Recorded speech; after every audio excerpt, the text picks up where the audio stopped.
Welcome to Books in Minutes, a place where we slow down, breathe deeply, and explore the wisdom hidden in the world's greatest books. Today, we're diving into a topic that touches all of our lives, no matter who we are: worry.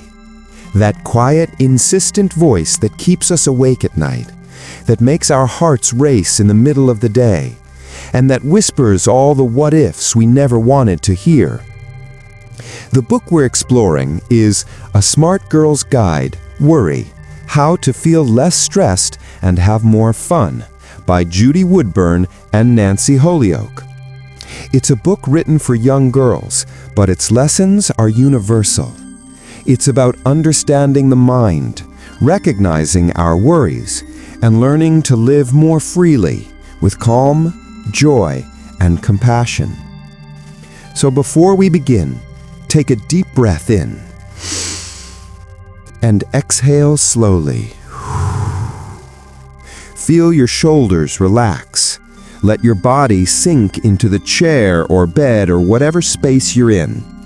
For the next hour, we're stepping into a quiet journey together, where we explore not just worry, but the gentle art of letting it go. Let's begin. Worry is one of those things that most of us have carried since we can remember. It often starts small, a fleeting thought about a test, a friendship, or a future decision. But it can grow, quietly, insidiously, until it feels like a weight pressing down on every part of our lives. Judy Woodburn and Nancy Holyoke begin by telling us that worry is not the enemy. In fact, it's a natural part of being human. It is our brain's way of keeping us safe, a silent alarm system that says, "Be careful, something might happen." When we recognize this, worry shifts from a terrifying force into something understandable. It becomes something we can observe, rather than something that controls us. Think about the way worry feels physically. Your chest tightens, your stomach knots, your mind races in loops. These physical sensations are your body responding to what it perceives as danger. And often, the danger is not real, it is imagined. It is the what-ifs playing out over and over in your head. The book uses a metaphor that is as simple as it is profound. Worry is like carrying a backpack filled with stones. Each worry, small, medium, large, is a stone in the pack. One or two stones are manageable. You can walk, run, or even dance with them. But as the pack grows heavier, it drags you down. Your movement slow. Your joy diminishes. You feel burdened, exhausted, trapped. The first step to freedom, the authors say, is awareness. Notice the weight. Notice which stones you're carrying, and ask yourself, do I need to carry this right now? They guide readers to recognize patterns. Some worries are daily companions: fear of failing, fear of letting others down, fear of the unknown. These worries often thrive on repetition, like a song stuck in your mind that you didn't choose to play. Other worries are situational: a test tomorrow, a disagreement with a friend, an upcoming event. By observing them, we separate the habitual worries from the urgent ones. We learn to see which stones need to be placed gently on the ground. The authors emphasize that everyone worries. Even those who appear confident, calm, or fearless have their inner anxieties. It's a universal part of being human. The problem arises not from worrying itself, but from over-identifying with it, letting it dominate our thoughts and shape our feelings. One of the exercises they suggest early in the book is simple yet transformative: naming your worry. Give it a voice, a form, even a character. Perhaps your worry is Worry Wanda or Nervous Nellie. By naming it, you externalize it. It becomes something you can address, rather than something that consumes you silently. The book also explores the difference between productive worry and rumination. Productive worry leads to action, planning, preparing, making better choices. Rumination, on the other hand, keeps us stuck in loops, creating anxiety without resolution. The key is learning to recognize which type of worry you're experiencing and responding accordingly. Imagine standing in a quiet forest. A gentle breeze moves through the trees. You hold in your hands a handful of small pebbles, each pebble a worry. You feel the weight. You feel the tension. Now, one by one, you place each pebble on the ground. You watch them rest there. Your arms lighten. You breathe. You realize the forest is still peaceful around you, regardless of the pebbles you carry. This is the essence of Chapter 1. Worry is natural, manageable, and ultimately not who you are. You are not your worry. You are the observer of it, the sky in which it drifts, the calm beneath the storm. The chapter closes with a gentle reminder. Being aware of your worry is the first step towards freedom. Observe it, name it, separate it from yourself, and remember, even when worry returns, as it will, you can greet it with calm rather than fear. Worry does not appear in a vacuum. It grows from many small seeds, experiences, expectations, comparisons, and pressures that accumulate over time. The authors explain that the world itself, in its fast pace and constant demands, is fertile ground for worry to flourish. Some worries come from expectations, the expectations others place on us and the ones we place on ourselves. From a young age, society teaches us to perform, to be liked, to succeed. Teachers expect good grades. Friends expect loyalty. Parents expect responsibility. And our own minds demand perfection. The modern world adds its own unique pressures. Social media, for example, constantly broadcasts curated versions of other people's lives. Every post can silently whisper, "Am I enough?" Comparison becomes a constant companion. The authors remind us that this is natural, but it is not absolute. What we see online is only a fragment, often a highlight reel. Another source of worry is uncertainty. Life is unpredictable. Even when everything seems calm, our minds imagine countless scenarios that might go wrong. This is the what-if phenomenon. Our brains, designed for survival, anticipate threats even when none exist. It is both a blessing and a curse. Childhood experiences also play a role. When children grow up in environments where mistakes are punished or feelings are dismissed, they often internalize worry. They learn that anxiety is dangerous, something to hide. The book gently reassures readers that even if worry has been a lifelong companion, it can be understood, guided, and managed. The authors introduce a reflective exercise, writing down the sources of worry. Seeing them on paper transforms abstract anxiety into concrete observations. Suddenly, worries are no longer amorphous shadows, but tangible elements you can examine and address. For example, a teen might write, "I worry about failing my math test. I worry my friend doesn't like me anymore. I worry that I'm not doing enough." The act of writing down worries does something profound. It gives space between you and the anxiety. You realize you are not the worry. You are the thinker observing it. Chapter 2 closes with an important message. Understanding where worry comes from is essential to managing it. Worry is a response to life, not a reflection of weakness. By tracing its roots, expectations, comparisons, uncertainty, and learned habits, we gain insight and control. The first step toward calm is awareness of the source. Worry has a voice.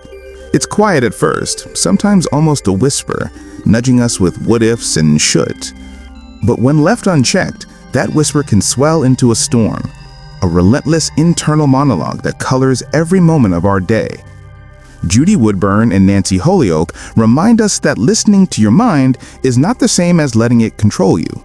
In fact, the first step to managing worry is to truly hear it, to understand it, and to respond with awareness rather than panic. The mind is like a radio. Often it plays static, fear, and imagined threats on a constant loop. If we don't tune in carefully, we mistake that static for reality. We believe that every worry is an urgent message. We respond with tension, avoidance, or anxiety. The author suggests a powerful practice, mindful observation. This involves sitting quietly, closing your eyes, and paying attention to your thoughts without judgment. Notice each worry as it arises. Name it. Perhaps it's test anxiety or friendship fear. Simply acknowledging the thought reduces its intensity. One of the key points in this chapter is the distinction between thoughts and facts. Thoughts are mental events, sometimes true, sometimes exaggerated, sometimes completely imagined. Facts are reality. By creating the separation, we learn that just because we think something might happen doesn't mean it will. For example, consider a worry like, "I'll never finish this project on time." That thought may feel urgent, even frightening. But if we step back and assess the facts, how much work is left, how much time is available, what resources we have, we see that the situation is manageable. The worry, while natural, is not absolute. The book introduces reflective exercises to deepen this understanding. One exercise is thought journaling, writing down each worry as it arises and then identifying whether it is a fact, a probability, or pure speculation. Over time, this practice trained the mind to respond to worry rationally rather than reactively. Another technique is compassionate self-talk. Instead of saying, "I shouldn't feel this way," we gently remind ourselves, "It's okay to worry. This is a normal human reaction. I can handle this." This simple shift transforms worry into an adversary, highlighting what matters without overwhelming us. The authors also emphasize that acceptance is key. Worry will arise. It is not a failure of character or strength. By allowing ourselves to experience the thought without immediately pushing it away, we reduce its power. Like clouds drifting across a vast sky, worries can pass without disrupting our inner calm. Chapter 3 closes with a profound reminder. You are the observer of your mind, not its prisoner. By listening carefully, naming worries, distinguishing thoughts from facts, and practicing compassionate acceptance, we cultivate the ability to face uncertainty with calm and clarity. Worry is a storm inside the mind, a whirlwind of racing thoughts, tension, and what-ifs. But as Judy Woodburn and Nancy Holyoke teach, storms can be calmed. The first step is to recognize that while we cannot always stop the wind, we can learn how to steady ourselves within it. The authors introduce several gentle, practical strategies designed to restore balance and calm. The first and simplest is deep breathing. Take a slow, deep breath in, hold it for a moment, and exhale slowly. Notice how your chest rises and falls. Feel the tension in your shoulders soften. Repeat this several times. Each breath is an anchor, returning you to the present moment and reminding your mind that you are safe. Deep breathing works because worry often lives in the body. Tight muscles, rapid heartbeat, shallow breaths. By consciously regulating our breath, we signal to the nervous system that it is okay to relax. The storm inside begins to subside. Another technique is grounding. This involves connecting with the immediate reality around you. Notice 5 things you can see, 4 things you can touch, 3 things you can hear, 2 things you can smell, and 1 thing you can taste. Grounding draws attention away from the racing mind and back into the world of senses, into the reality that is here and now. The authors also encourage journaling as a form of mental release. Writing down worries does more than clarify thoughts. It moves them out of the mind and onto the page. Once externalized, worries lose their power and take on a tangible form that you can examine, question, and manage. Visual imagery is another powerful tool. Imagine holding your worry in your hands. See it as a small object. Now, picture placing it on a gentle river. Watch it float away, carried by the current. Notice how your hands feel lighter, your shoulders relax, your mind feels clearer. Movement and creativity are equally important. A gentle walk, stretching, drawing, or listening to music can shift the mind from rumination into presence. Physical action channels energy that would otherwise fuel worry, while creative expression allows the mind to process emotions safely and meaningfully. Chapter 4 emphasizes the importance of consistency. These calming strategies work best when practiced regularly, not just in moments of extreme stress. By weaving these habits into daily life, we cultivate a steady foundation of calm that strengthens over time. Finally, the authors remind us that calming the storm is not about perfection.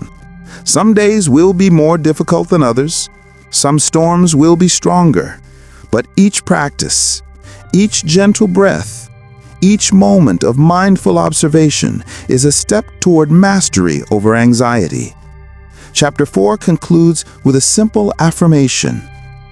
I am not my worry. I am the calm beneath the storm. I can breathe. I can release. I can be present. As we navigate life, worry is inevitable. But the good news, as Judy Woodburn and Nancy Holyoke explain, is that we don't have to face it unarmed. Each of us can create a worry toolkit, a collection of strategies, habits, and supports designed to help us manage anxiety, restore calm, and find joy even in stressful moments. Think of it like a backpack. Instead of filling it with stones, we fill it with tools, breathing exercises, grounding techniques, creative outlets, and small rituals that remind us we are safe, capable, and resilient. The first tool is mindful breathing, which we explored in the previous chapter. In a toolkit, it serves as the anchor, a constant method to center yourself whenever worry strikes. By returning to the breath, we remind ourselves that the present moment is real, and that many of our fears exist only in thought. Another essential tool is movement. Physical activity, whether it's stretching, walking, dancing, or yoga, releases tension and shifts energy from worry into action. Movement signals to the body that it is safe, reducing stress hormones and helping the mind regain clarity. Creative expression is another powerful component. Drawing, writing, music, or even simple doodling allows the mind to process feelings safely. In this way, creativity becomes a bridge between emotion and understanding. It transforms worry into insight, helping us see patterns and solutions that were previously hidden in the fog of anxiety. The authors stress the importance of social support as a toolkit item. Talking to a trusted friend, family member, or mentor can be profoundly healing. Sharing a worry aloud takes away some of its power and can provide perspective we might not see on our own. They remind readers that vulnerability is a strength, not a weakness, and that asking for support is a key part of resilience. Rituals and routines also belong in your toolkit. Small, consistent practices, such as journaling before bed, taking a morning walk, or listening to calming music, create a sense of predictability and safety. They are quiet anchors in an otherwise unpredictable world. The toolkit is unique to each person. One person may find comfort in meditation, another in baking, another in quiet reading. The important thing is to know your tools and use them regularly. Worry is like a wave. It comes and goes. The toolkit is your surfboard, helping you ride the wave without being pulled under. The chapter also emphasizes joy as a tool. Play, laughter, and small pleasures are not frivolous, they are essential. Happiness strengthens resilience and provides balance. By intentionally incorporating fun, we signal to our minds that life is not only about worry and that we are capable of experiencing peace and pleasure even when challenges arise. Finally, the authors encourage reflection. Take time to explore what tools work for you, which bring calm, which help release tension, and which make life feel lighter. Over time, this toolkit becomes a personal resource, a companion that travels with you through every stressful moment. Chapter 5 concludes with a gentle reminder. Your toolkit is always within reach. Every breath, every small action, every choice of kindness toward yourself is a tool for calm. Carry it with you, and you will find strength in even the heaviest storms. Worry often thrives in silence. Thoughts swirl in private corners of the mind, growing larger, more tangled, more frightening the longer they are left unspoken. Judy Woodburn and Nancy Holyoke remind us that one of the most effective ways to calm this storm is surprisingly simple. Talk about it. Speaking aloud, even in whispers, gives shape and form to worries that were once amorphous shadows. When we articulate what is troubling us, we pull it out of the invisible realm of thought and into the tangible world where it can be addressed. This act alone can reduce anxiety, lighten the emotional load, and create space for clarity. The authors encourage readers to identify safe people to talk to: friends, family members, teachers, or mentors who listen without judgment and respond with empathy. These are individuals who do not dismiss your feelings, who do not try to fix you instantly, but who simply provide the gift of presence. Judy and Nancy also describe the value of expressive conversation. This goes beyond casual discussion. It involves describing your worries in detail, exploring how they make you feel physically and emotionally, and acknowledging the thoughts that underpin them. In doing so, we often discover insights that were hidden within the worry itself, patterns, triggers, and sometimes solutions that had been invisible while trapped inside the mind. The authors highlight that talking about worry is not a sign of weakness. On the contrary, it is a demonstration of courage. It takes bravery to admit uncertainty, to share fear, and to open oneself to the possibility of understanding and support. Even if a problem cannot be solved immediately, the act of verbalizing it creates relief. The tension held in the chest softens, the mind gains perspective, and the feeling of isolation diminishes. Worries become shared experiences rather than burdens carried alone. In addition, the book introduces the idea of active listening as a tool. When we listen to someone else's worries without rushing to judgment or advice, we create a safe space for mutual understanding. This exchange nurtures empathy, strengthens relationships, and reminds us that worry is a shared human experience. Sometimes just the ritual of talking to oneself quietly can help. Whispering concerns out loud, or even saying them internally, can clarify thought patterns and diminish their intensity. Words are powerful. They structure thinking, guide emotions, and provide a pathway from chaos to calm. Chapter 6 closes with a gentle reminder. You are not alone in your worries. Speaking them aloud is a bridge to understanding, compassion, and peace. Let your voice carry your worries into the light, and watch them lose their weight. Worry can feel endless, like a constant hum running through life. But Judy Woodburn and Nancy Holyoke remind us that within each person lies the ability to choose a different rhythm, a rhythm of calm, of presence, of joy. Choosing calm and joy does not mean ignoring problems or pretending that anxiety does not exist. Rather, it is about intentionally cultivating practices and mindsets that allow peace and happiness to flourish alongside life's uncertainties. The chapter begins with gratitude.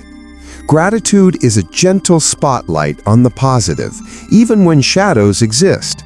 It is a practice of noticing the small things, the warmth of sunlight, a kind word from a friend, the comfort of a familiar song. Each moment of gratitude is a pebble of calm placed in the backpack of the mind, gradually balancing the heavier stones of worry. Self-compassion is another cornerstone. Many worries arise from harsh self-criticism. I should have done better. I'm not enough. Why can't I handle this? The authors encourage replacing these thoughts with kindness. I am doing my best.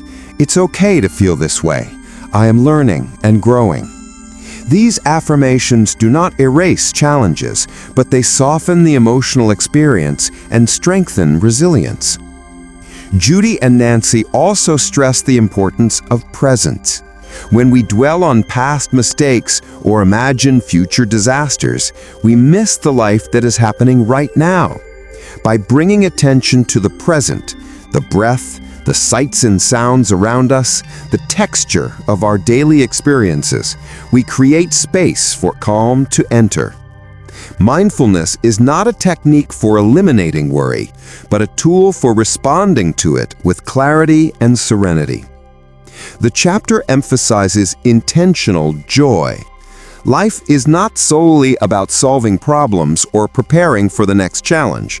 Small pleasures, reading a favorite passage of poetry, walking barefoot on grass, sharing laughter with a friend, are not luxuries. They are essential nutrients for emotional health.